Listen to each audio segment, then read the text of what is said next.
la formation politique que j'ai représentée dans cette campagne, quand bien même elle a réalisé un score 3 fois supérieur à ce qui était prédit ces dernières semaines, ne dispose pas d'une majorité. Ainsi, fidèle à la tradition républicaine et conformément à mes principes, je remettrai demain matin ma démission au président de la République.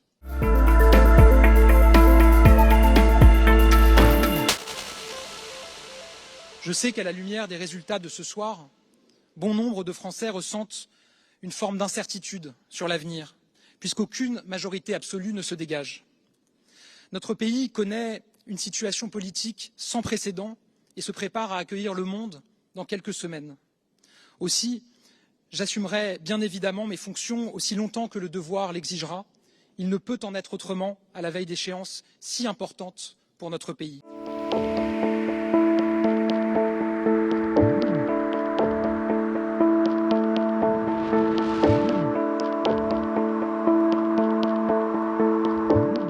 Mon engagement dans cette campagne était pour moi un devoir. Dès le début de cette campagne, j'ai alerté sur 3 risques. Le risque d'une majorité absolue dominée par la France insoumise, le risque d'une majorité absolue dominée par le Rassemblement national et le risque d'une disparition du mouvement qui incarne nos idées et nos valeurs. Ces 3 risques, aujourd'hui, ont été écartés par les Français. Ce soir, aucune majorité absolue ne peut être conduite par les extrêmes.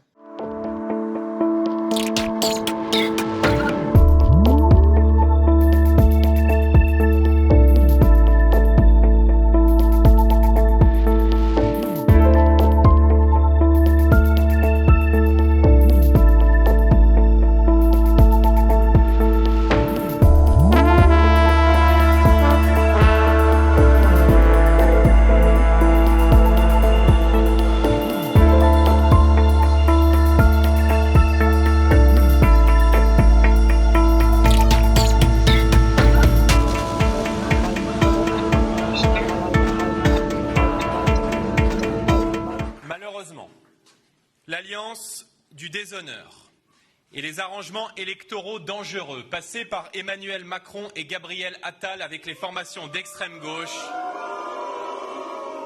privent ce soir les Français d'une politique de redressement qu'ils ont pourtant plébiscité largement en nous plaçant en tête des élections européennes, puis dimanche dernier, lors du premier tour avec près de 34% des suffrages exprimés.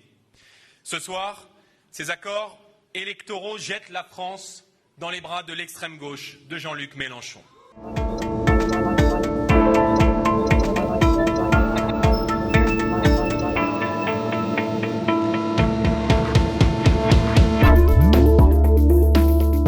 Ce soir, en assumant délibérément de paralyser nos institutions, Emmanuel Macron n'a pas simplement poussé le pays vers l'incertitude et l'instabilité. Il prive en conséquence, et pour de longs mois, les Français de toute réponse à leurs difficultés quotidiennes.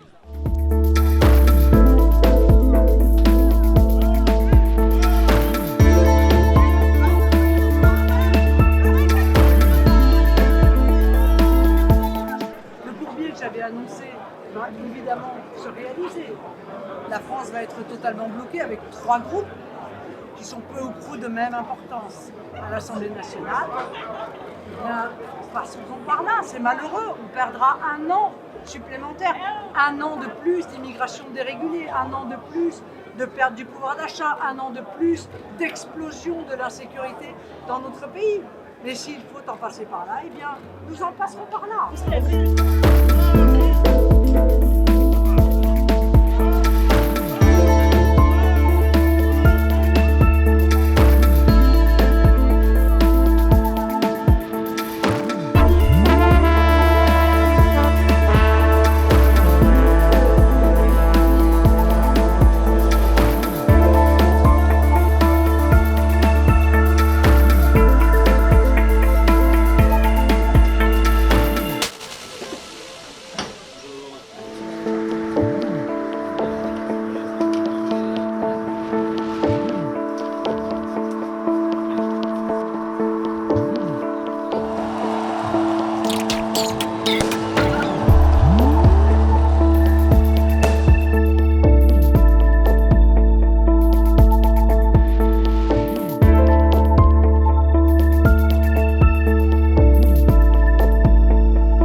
Notre peuple a voté en conscience. Je salue l'effort et la mobilisation des milliers de femmes et d'hommes qui se sont dévoués sans compter pour parvenir au résultat qui est acquis ce soir. Le président a le pouvoir, le président a le devoir d'appeler le nouveau Front populaire à gouverner.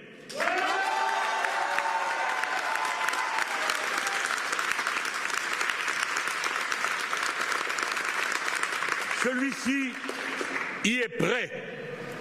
Le nouveau Front populaire respectera le mandat que lui ont donné les votes pour ses candidats. La parole donnée sera tenue. Le nouveau Front populaire appliquera son programme. Rien que son programme, mais tout son programme.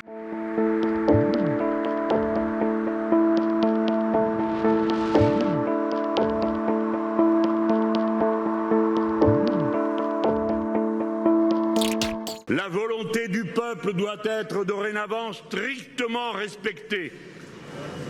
Dès lors, aucun subterfuge, arrangement ou combinaison ne serait acceptable. En effet, les leçons du vote sont sans appel. La défaite du président de la République et de sa coalition est clairement confirmée. Le président doit s'incliner et admettre cette défaite sans tenter de la contourner de quelque façon que ce soit. Le Premier ministre doit s'en aller.